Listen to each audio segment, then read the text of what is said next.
Kama mnavyoweza kuona katika screen, msafara wa Mheshimiwa Rais wa Jamhuri ya Muungano wa Tanzania ndio hivyo unawasili.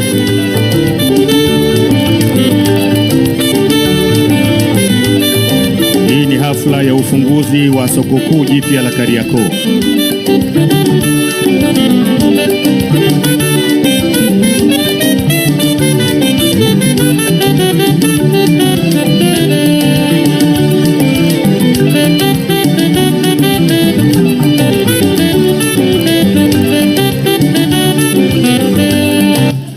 Asante. Sasa tunashukuru TOT, na kama nilivyowaambia mapema, Mheshimiwa Rais wa Jamhuri ya Muungano wa Tanzania ratiba yake itaanza kule mbele ya jengo letu la soko kuu la Kariakoo. Kule ndiko atakapopata mapokezi na kupokea maelezo. Kwa wakati huu tuwe watulivu ili aweze kusikia kile ambacho viongozi kule walioandaliwa watakuwa wakimuelezea.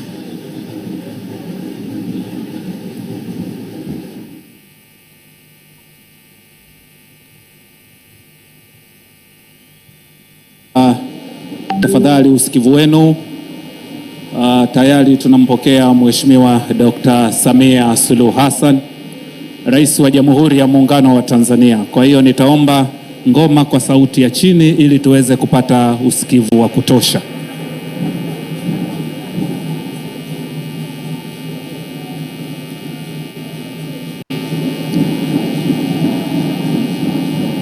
Mheshimiwa Dr. Samia Suluhu Hassan, Rais wa Jamhuri ya Muungano wa Tanzania. Karibu sana Ilala, karibu sana Kariakoo. Pasipo kupoteza muda, naomba nichukue nafasi hii nimkaribishe Mheshimiwa Profesa Riziki Shemdoe Mbunge, Waziri wa Nchi, Ofisi ya Waziri Mkuu, aweze kukukaribisha na baadaye kumkaribisha Meneja Mkuu wa Shirika la Masoko la Kariakoo kwa maelezo ya kitaalamu. Karibu sana Mheshimiwa Waziri. Mheshimiwa Dr. Samia Suluhu Hassan, Rais wa Jamhuri ya Muungano wa Tanzania, karibu sana hapa kwenye soko la Kariakoo. Mheshimiwa Rais, awali ya yote tukushukuru sana kwa kuridhia fedha ili jengo hili ambalo lilipata shida ya kuungua mwaka 2021 liweze kukarabatiwa na vile vile tuweze kujenga jengo lingine kubwa la floor 6. Mheshimiwa Rais, niruhusu nimkaribishe Meneja Mkuu wa masoko ya Kariakoo aweze kutupitisha kidogo kwenye historia kwa ufupi sana, na pia kuna clip moja imeandaliwa hapa ili uweze kuiona. Mheshimiwa Rais. Mheshimiwa Dr. Samia Suluhu Hassan, Rais wa Jamhuri ya Muungano wa Tanzania. Kwa jina naitwa Ashraf Yusuf Abdul Karim, ni Meneja Mkuu Shirika la Masoko ya Kariakoo. Mheshimiwa, kwa ridhaa yako naomba niwasilishe maelezo kuhusu mradi huu kwa niaba ya Waziri, Ofisi ya Waziri Mkuu, TAMISEMI. Mheshimiwa Dr. Samia Suluhu Hassan, Shirika la Masoko Kariakoo linamiliki soko kuu la Kariakoo ambalo mwaka 2021 liliteketea kwa moto sehemu kubwa ya soko hili. Hapa ambapo tumesimama ndo soko la zamani ambalo fedha ambazo tunakushukuru umeidhinisha bilioni 28 ndizo zimetufanya liweze kurudi katika hali yake kama vile halikuwahi kuungua. Ilipendekezwa liweze kuboreshwa kwa namna hii ku maintain structure ya hivi vikombe ibaki Kariakoo ya mwaka 70 kama ilivyokuwa. Lakini kwa kuwa kiwango cha fedha na maono yako ilikuwa ni kikubwa sana, ilionekana kulikuwa na eneo la wazi ambapo wafanyabiashara walikuwa wanafanya biashara zao sehemu ya chini, wananyeshewa na mvua, jua linawakia, lakini barabarani pia walikuwa wanapata. Kwa hiyo pesa iliyotoka ilibidi ijengwe gorofa kubwa, gorofa 6, ili wao waweze kupata maeneo, waweze kupangwa vizuri.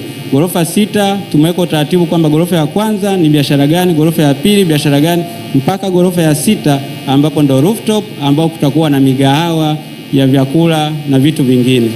Mheshimiwa Dr. Samia Suluhu Hassan, jengo hili ni la kisasa, lina miundombinu ya kisasa ikiwemo vifaa vya kuzimia moto, kamera kila sehemu, taa kwa ajili ya kufanya masaa 24 kama ambavyo umewahi kuelekeza. Lakini pia hapa tuliposimama mpaka jengo la kwanza na la pili kuna underground mbili, ya kwanza na ya pili, zote ni sehemu ya kupaki magari zaidi ya 400 kwa wakati mmoja. Hiyo yote ni kusaidia sehemu ya Kariakoo ambayo ilikuwa na changamoto ya kupaki magari, lakini kwa idhini yako fedha uliyoitoa imeweza kuleta mafanikio makubwa haya na wafanyabiashara kuweza kufanya ndani ya soko kuliko ilivyokuwa pale awali wanapopata changamoto. Mheshimiwa Dr. Samia Suluhu Hassan, Rais wa Jamhuri ya Muungano wa Tanzania, kwa ridhaa yako naomba uridhie tuweze kuonyesha hiyo documentary ambayo tumeandaa fupi ikielezea maono yako, lakini ambayo pia ni haya maelezo ambayo nimeyatoa, na imeandaliwa na shirika la masoko ya Kariakoo ikiongozwa na mimi mtendaji mkuu wa shirika. Asante sana, karibu sana.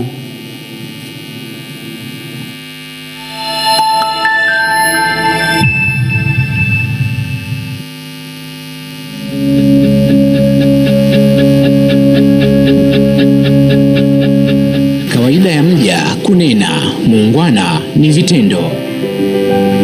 Uzuri wa jiji hili zuri na kubwa zaidi kiuchumi Tanzania hauwezi kutimia bila uwepo wa soko la Kariakoo. Usiku wa Julai 10, 2021 haikuwa tu majonzi kwa wafanyabiashara wa Kariakoo, bali pia kwa serikali na Watanzania wote kwa ujumla. Ikumbukwe, soko letu la Kariakoo lilipata ajali ya moto usiku huo. Lakini kwa ujasiri nikasema nalijenga tena hili soko na nitalijenga vizuri ili biashara ziendelee. Lakini mara ya 3 nitakuja kufungua soko jipya la Kariakoo.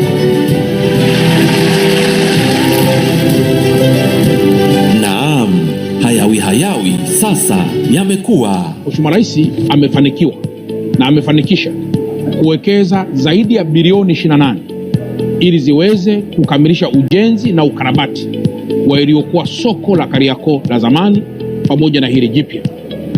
Tunategemea kuingiza wafanyabiashara zaidi ya 1800 kwenye soko hilo, na wafanyabiashara hawa watakuwa ni wafanyabiashara wa namna mbalimbali: wafanyabiashara wa nguo, wafanyabiashara electronics, wafanyabiashara wa biashara wa taasisi za fedha, parking, tutakuwa na biashara za matunda pamoja na biashara za vyakula, tutakuwa tuna maofisi pamoja na biashara zingine nyingi.